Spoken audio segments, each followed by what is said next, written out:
এলমে তরিকতের যেমন ধারাবাহিকতা রয়েছে, ঠিক সেই ধারাবাহিকতায় আমাদের বর্তমান পরিকল্পিত দরবার শরীফ পীর সাহেব কাবলা তিনি চিন্তা করেছেন যে এলবে শরীয়তের সেই সনদের ধারাবাহিকতা দরকার। কথা বলেন ঠিক কিনা?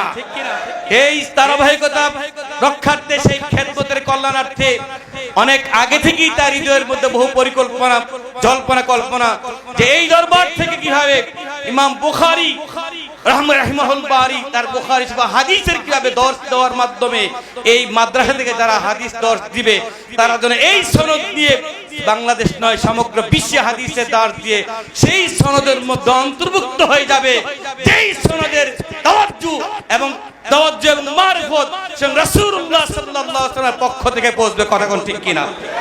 সে ঐতিহাসিক দিন আজকে সেই সবকটা আমরা আজকে পেতে যাচ্ছি। এতে আমরা খুশি নাকি বেজার? সবাই বলে খুশি নাকি বেজার? আপনারা দোয়া করবেন। আমার শ্রদ্ধেয় মামাজান, দুই মামা এখানে আছেন, আল্লামা ডক্টর সদ্দুদ্দিন আহমেদ পীর সাহেব কাবলা, উনি মানুষটার তার সুরতটা যতটুকু, তার হৃদয়টা তার চাইতে অনেক হাজার হাজার গুণ বড়। কথা কোন ঠিক কিনা?